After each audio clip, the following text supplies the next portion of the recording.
Halo semuanya, sebelum memulai materi saat ini, izinkan saya memperkenalkan nama saya sendiri. Perkenalkan, nama saya Muhammad Rizky Mandagolan. Saya mahasiswa dari Universitas Negeri Islam Syarif Qasim Riau.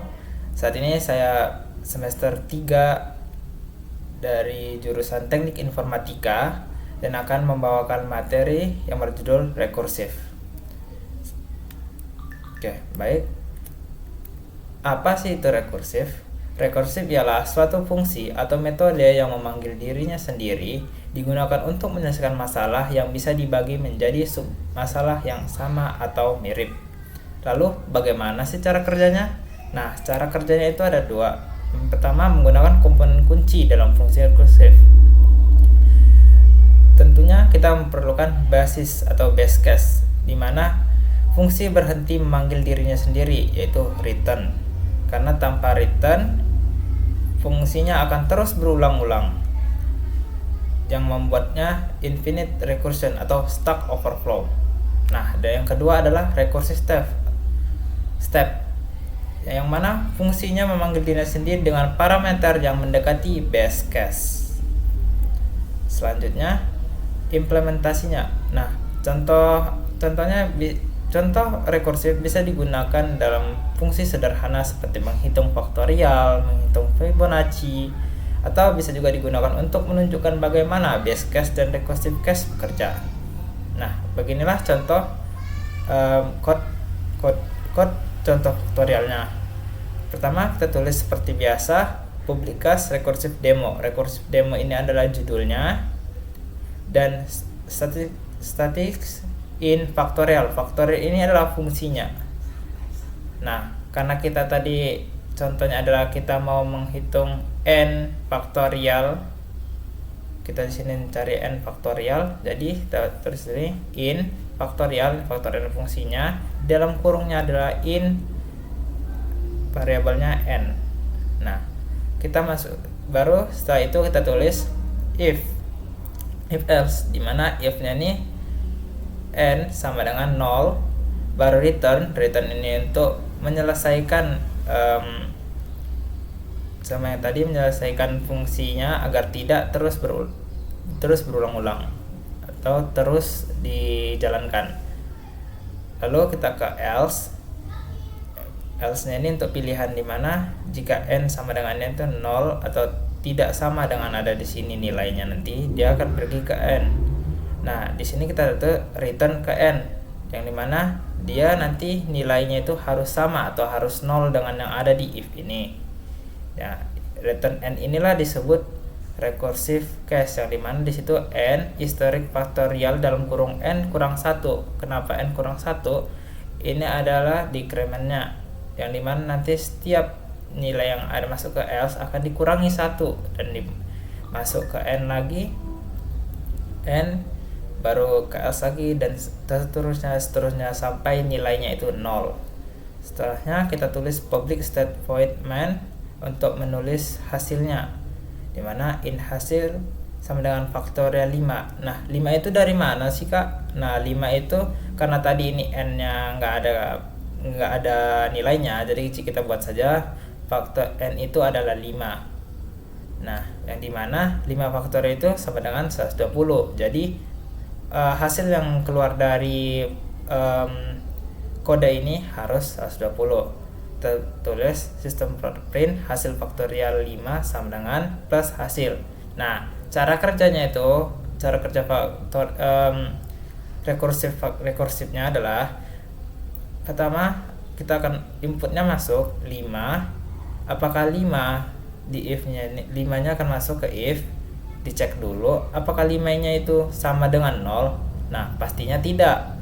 Nah, dia akan pilih pilihan kedua, yaitu else. Di else ini dia kena decrement, dikurang 1 dan dikembalikan lagi ke awal, jadi 4. Nah, di if ini diperiksa lagi apakah 4 itu sama dengan 0. Jawabannya pasti tidak dan akan masuk ke else. Nah, di else ini sama juga, dikurangi lagi 1, jadi sisa 3.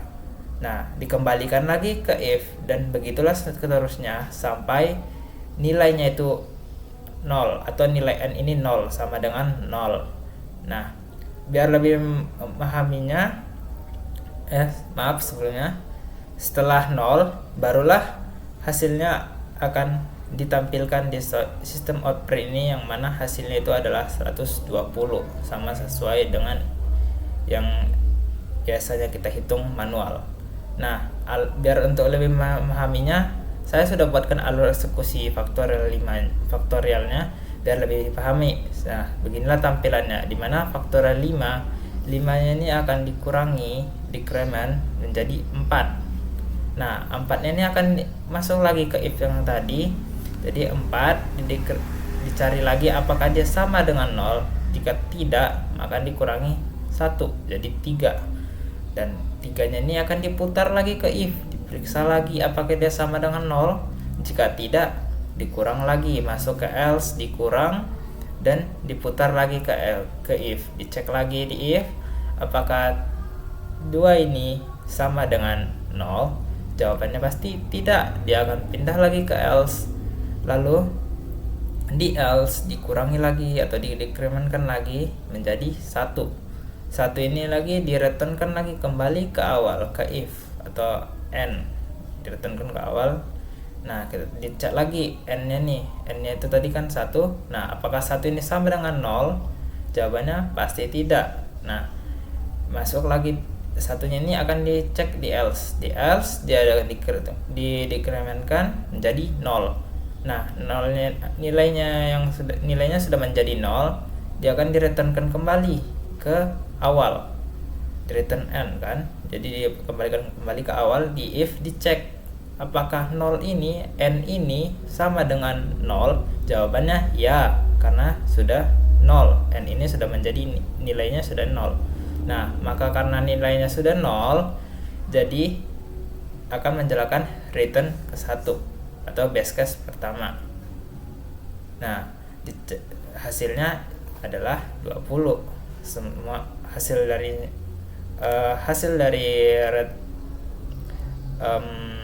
rekursifnya adalah 120 faktorialnya. Begitulah kira-kira cara kerjanya rekursif ini. Nah, tentunya rekursif ini memiliki kelebihan dan kekurangannya masing-masing. Yang mana kelebihan dari rekursif ialah kode bisa terlihat lebih elegan dan lebih intuitif untuk beberapa jenis masalah, misalnya pohon, graf, pembagian masalah, dan pembagian masalah. Kekurangannya, penggunaan memori atau stack bisa tinggi jika depth rekursi besar atau overhead pemanggilan fungsi yang banyak. Nah, tips dalam pemakaian rekursif ini ialah pastikan selalu base case yang tadi, base case yang ini yang if n sama dengan 0 itu adalah base case.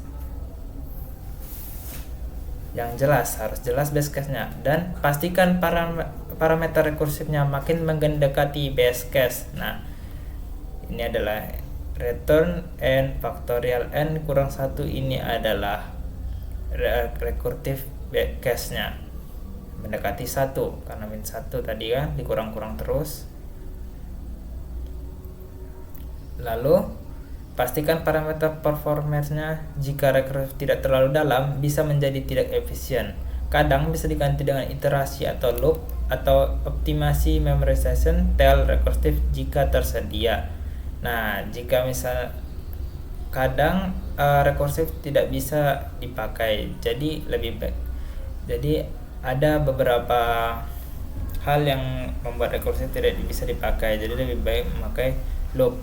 Yang seperti tadi, jika terlalu banyak akan membuatnya stack overflow atau terlalu rumit, tidak lebih dianjurkan memakai loop saja. Nah, kesimpulannya, rekursif bagus untuk latihan konsep dan masalah seperti pohon, graf, dan backtracking, sedangkan iterasi lebih efisien untuk perhitungan numerik sederhana.